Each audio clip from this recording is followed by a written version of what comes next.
যখনই ঠিক সকাল ৮টা বাজে তখন রেডি হয়ে হেঁটে হেঁটে যেতে শুরু করলাম সাদাপরির দিকে। দরজা খুলে গাড়িটি স্টার্ট দিয়ে পেছনের ডিক্কি খুলে ডাস্টার নিলাম ডাস্টার করার জন্য। প্রতিদিন 30 মিনিট এই রুটিন। অবশেষে গাড়ি নিয়ে বের হতে শুরু করলাম কাজের উদ্দেশ্যে।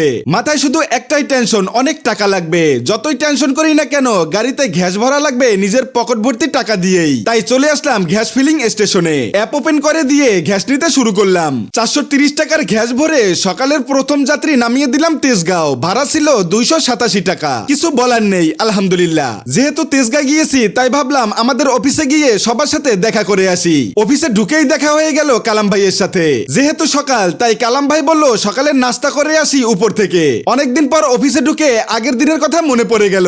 কত আনন্দ করেছি একসাথে, নাস্তা করেছি এই চেয়ার টেবিলে বসে। যাই হোক, নাস্তা করে বের হতেই দেখা হয়ে গেল আরেকটি বড় ভাইয়ের সাথে। সে ডাক দিয়ে বলল, আমিন ভাই, আমি 3টি লাইসেন্স পেয়েছি। 2টি লাইসেন্সের মালিককে পাওয়া গিয়েছে, কিন্তু একটি লাইসেন্সের মালিক এখনো পাওয়া যায়নি। তাই আপনার ভিডিওতে একটু বলে দিয়েন। তাই এই লাইসেন্সটির মালিক এই ভিডিওটি দেখে থাকলে অবশ্যই কমেন্ট করবেন অথবা ইনবক্স করবেন। তার কিছুক্ষণ পরে হাঁটতে হাঁটতে চলে গেলাম সেই চিরচেনা সিঙ্গারার দোকানে। যখন এই অফিসে জব করতাম তখন কতই না মজা করে এই সিঙ্গারার দোকান থেকে সিঙ্গারা খেতাম। আহা, দিন চলে যায়, রয়ে যায় তার স্মৃতি।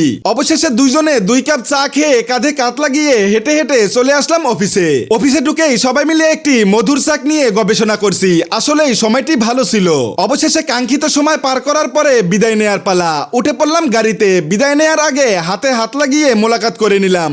ভালো থাকুন আপনারা, ভালো থাকুক আপনাদের পরিবার। অবশেষে সোজা চলে আসি মহাখালী ডিওসেস। তখন দুপুর 12টা 15। কোনো ট্রিপ না পাওয়াতে বসে বসে শুধু ভাবছিলাম টাকা পয়সা এমন একটা জিনিস যা নিজের ইনকাম করতে হবে। অন্য কেউ আপনাকে বলবে না আমার কাছ থেকে টাকা নিয়ে তুমি চাহিদা পূরণ করো। সবাই শুধু চাইতে পারে, দিতে পারে না। এটাই নিয়ম, এটাই বাস্তব। প্রায় 30 মিনিট পরে একটি ট্রিপ পেয়ে যেতে শুরু করলাম যাত্রীকে পিক আপ করতে।